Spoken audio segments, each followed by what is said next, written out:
Hi, Russ here. Hey, welcome back to my shop. It's time for another OTB Thinker session. Today we're going to talk about logging some lumber. I've got here in the Midwest, we have the emerald ash borer.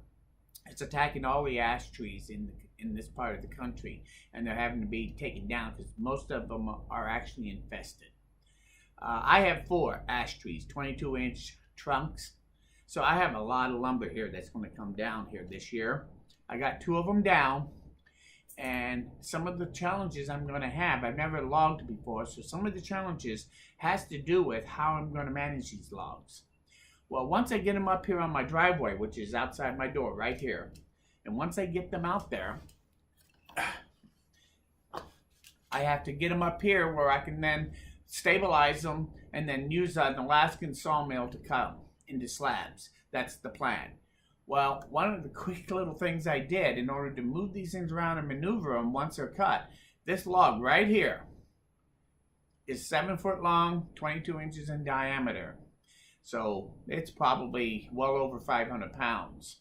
So what I did is I went down and I bought at Harbor Freight 2 of these wheeled hitch attachments. They go on the front of trailers, which has a single wheel at the bottom that swivels, and that gives you the ability to crank up the tongue of the trailer and then be able to push that trailer around. And so what I did is I got 2 of them. I put one on that end and one on this end using the 4 holes and lag bolts to bolt it right to the end of the log. I crank the handle and I lift it up, and then I go to the other end and I do the same thing. The other end has 2 straight wheels on it. This end has 2 swivel wheels on it. And that's the way I designed it so that I can actually steer this thing now from this end, and the other end will follow. So between these 2 1,200 pound capacity 5th wheels, or whatever they're called, between these, I'm able to lift this log and actually roll it around.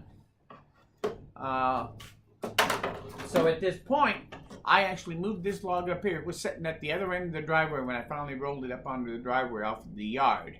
And then I put these on it and I rolled it right up here to my door. So now I can jack it up because I can get it up about 12 inches high off the ground using these same jacks. And once I get it up 12 inches, I'll put some really short 2x4 cubes that I made underneath it and drop it down on there, and that'll hold that log in place. And that's how I plan on using this to mill this log right out here in front of my shop. And once I get it into 4-inch slabs, I'll be able to take and stack it around to the side of the shop and let it sit for a couple of years and let it dry out. And then I'll be able to use all this lumber. I figure that out of 4 trees, I'm going to end up with about probably 70 or 75 boards, not board feet, boards of 4-inch thick by 12 inches wide lumber, and most of it will be 7 foot long. Some of it will be 6, some of it will be down to as little as 3 foot. So by using these, I can take these logs one at a time and bring them up here and take my time at slabbing it out, and I can do all this by myself. Right there, you can see out this window, that's where that log came from in particular. It's the closest one to my driveway, so I just rolled it over and attached it to make sure that these things actually work. And they work marvelous. Easy to make. I took the wheel off at the bottom on that fork, and I put a beam in there, a 4x4. I built the beam to give it structural strength, and I put casters on it on this end, and I just put the 2 wheels from these 2 units on the other end to use as the back trailing end of it. So that one doesn't swivel. It just follows on that end. But I jack up either end, and it's really easy to crank it up. The gear ratio on it is pretty good. So I think you'll find that this is actually a very clever way, in my opinion, to take a log and be able to move it around all by yourself by putting them on this and make it like a little Flintstone car. Well, actually, it's like a little dolly. You push it around, and you can guide it. So it makes it easy to do. Anyway, this is one of those outside-the-box thinker times. And I wanted to show you how I was able to take these logs, and I'll be able to take them all and drag them up here one at a time using this as part of the method.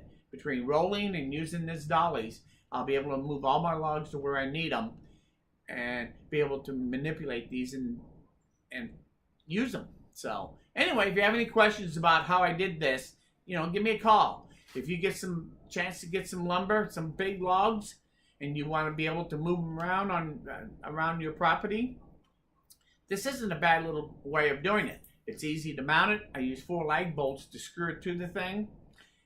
And I'll go into detail on this thing later. I'll show you all the details if I get enough requests for it.